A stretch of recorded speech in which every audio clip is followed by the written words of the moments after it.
गलियों पर रहती थी भरपूर चहल पहल। आज पसरा है अजीब सा सन्नाटा। कभी रात दिन हर समय गुलजार रहने वाली ये गलियां आज वीरान और बदहाल हैं।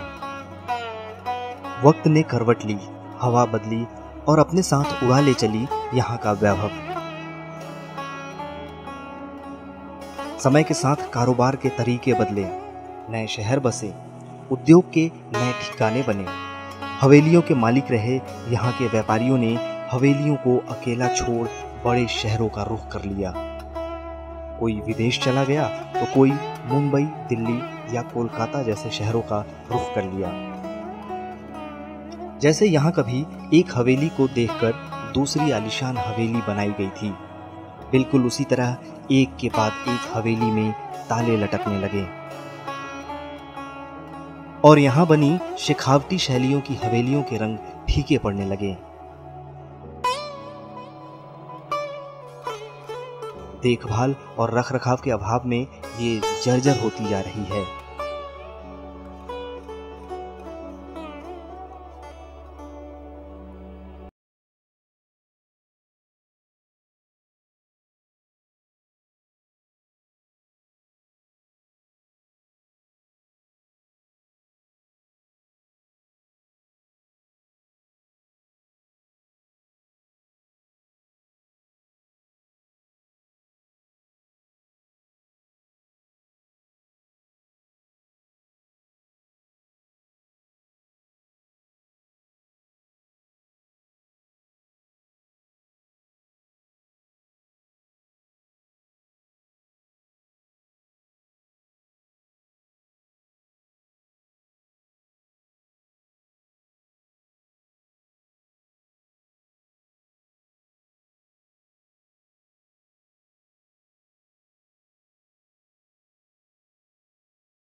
शताब्दी के शुरू में बनाई गई थी।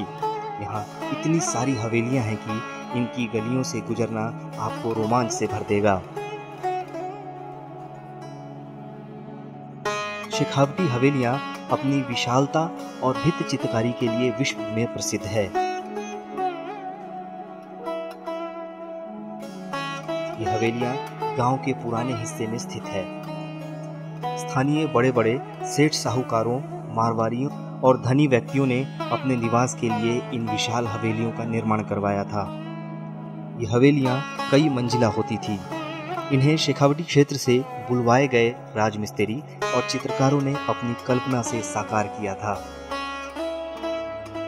यहाँ की हवेलियां अपने छज्जों, बारामदों और झरोखों पर बारीक व उम्दा नक्काशी और भित्ति चित्रकारियों के लिए प्रसिद्ध है। इसके विशाल बारामदे, आंगन और बारजे देखने लायक हैं। ये ऊंची ऊंची हवेलियां बलुआ पत्थर, ईंट, जिप्सम और चूना, लकड़ी और ढलवा धातु से बनाई गई हैं। हवेलियों के अधिकांश भित्ति चित्र लगभग 100 से 150 साल पुराने हैं। हवेलियों में आराइस की गीली सतह के चित्रों के स्केच तकनीक का सुंदर प्रयोग किया गया है। वहीं दीवार की सूखी सतह पर भी चित्रांक मिलते हैं। इनके अंदर का हिस्सा आज भी सुरक्षित और सजीव है। यहाँ की हवेलियां अपने दीवान खाने और दीवारों पर की गई भिन्न भिन्न तरह की चित्रकारियों के लिए प्रसिद्ध है।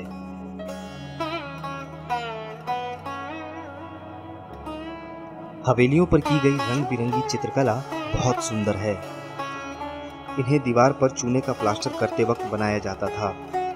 पत्थर की पिसाई कर उन्हें पेड़ पौधों की पत्तियों और प्राकृतिक रंगों के साथ गीले प्लास्टर में मिलाकर तालमेल से पेंटिंग को हवेली की दीवारों पर उकेरा जाता था। गीले प्लास्टर में ये रंग पूरी तरह समा जाते थे। इस तरह के रंग फैलने की बजाय अंदर तक जड़ पकड़ लेते थे। दीवारों पर उकरे रंग, छतरियों पर छितरे रंग, छज्जों के छिपते रंग, आलों में खोए रंग।